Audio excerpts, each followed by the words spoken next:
जनपद चित्रकूट के पहाड़ी ब्लॉक अंतर्गत लोहदा ग्राम पंचायत में मध्यम वर्गीय परिवार में जन्मे ठाकुर आशीष सिंह रघुवंशी समाज सेवी सन 2006 से लेकर अभी तक 15 गरीब कन्याओं का विवाह कर स्व कन्यादान कर जनपद चित्रकूट में बनाया कीर्तिमान। आज दिनांक 22 मई 2025 को अपने गृहनगर के वर्मा परिवार की गरीब कन्या की शादी कर 15वीं शादी कर 15 कन्याओं का विवाह संपन्न कराकर जनपद चित्रकूट में कीर्तिमान स्थापित कर दिया है। आशीष सिंह रघुवंशी द्वारा बताया गया कि पुण्य कार्य उनकी तरफ से अनवरत जारी रहेगा।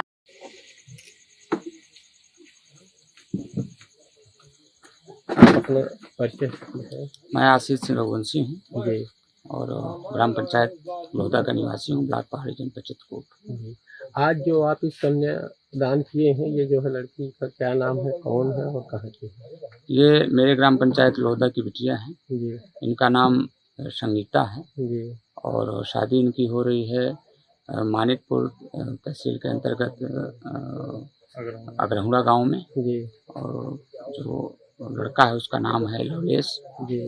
और हमारे गांव के बबुआ वर्मा जी हैं, उनकी 7 बच्चियां हैं जी। 7 में से ये तीसरी बिटिया हैं। इनका कन्यादान करने का सौभाग्य मुझे प्राप्त हुआ है। अच्छा, ये बताइए अभी तक में आप जो कितनी कन्याओं का कन्यादान कर चुके हैं? अभी तक में ये प्रभु की कृपा से ये 15वां कन्यादान था मेरा जी।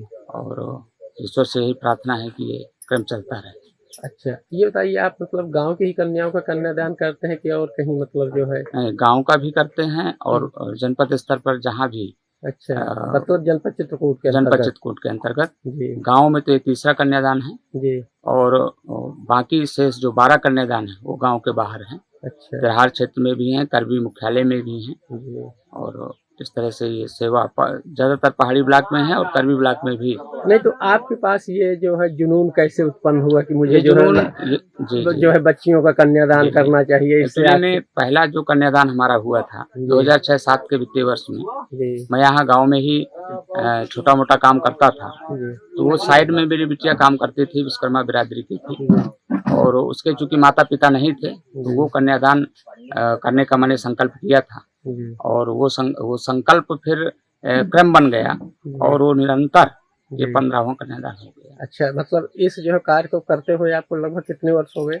इस कार्य को करते हुए अब 2006-07 से आप देख लीजिए। अच्छा, मतलब 2006-07 लगभग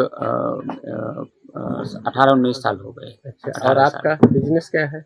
मेरा बिजनेस क्या है, मैं तो किसान हूँ और व्यापारी के रूप पर सरिया सीमेंट बालू गिट्टी की सप्लाई का काम है। अच्छा जी। मतलब अपने ही जो है धन से लगभग जो है मतलब इन बच्चों का जो है अपने धन से क्या है, प्रभु की कृपा है, बाकी धन तो सब प्रभु का है, हमारा तो क्या है, लेकिन जो कमाते हैं उसका 50% धन समाज सेवा में खर्च करते हैं।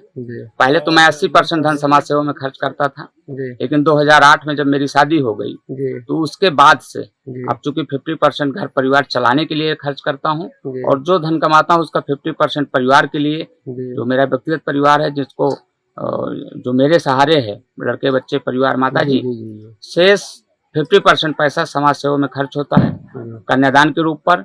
गरीब परिवारों के जो वृद्ध हैं, विधवाएं हैं, दिव्यांग हैं, उनकी पेंशन बनवाने के तौर पर और समाज की जो अन्य योजनाएं प्रदेश और केंद्र सरकार की हैं, उन योजनाओं को शहर से मुख्यालय से लेकर गांव तक कैसे पहुंचे, इसका प्रयास रहता है। उस प्रयास में जो धन खर्च होता है वो इसी कमाए हुए 50% धन से व्यय करता हूँ। अच्छा, मतलब कन्याओं का जब आप किसी भी कन्या की शादी करते हैं तो उसके लिए कहीं से चंदा वगैरह? कोई चंदा नहीं, एक पैसा चंदा मैं किसी से मांगता नहीं जी। और ईश्वर से यही प्रार्थना है कि चंदा ना मांगना पड़े और ये सेवा अनवरत जारी रहे। हालांकि मैं पूंजी से बहुत मजबूत व्यक्ति नहीं हूँ, मैं मध्यम वर्गीय परिवार का के घर में पैदा हुआ हूँ, लेकिन ये प्रभु की कृपा है कि मुझको आत्मबल दिया उन्होंने और उस आत्मबल से मैं निरंतर काम कर रहा हूँ। इस पर शारीरिक तौर पर और मानसिक तौर पर और सामाजिक तौर पर तमाम सहयोगी साथी हैं और दान के लिए भी वो कहते हैं कि हम इतना कर दे उतना कर दे। तो मैं उनसे यही निवेदन करता हूँ कि आप लोग मेरा सहयोग करिए, पैसे से नहीं, सामाजिक दृष्टिकोण से, शारीरिक दृष्टिकोण से मेहनत करके आप लोग मेरा सहयोग कर सकते हैं। बाकी पैसे की व्यवस्था मैं स्वयं करता हूँ, जितनी हैसियत है उतना कर पाता हूँ। धन्यवाद आप।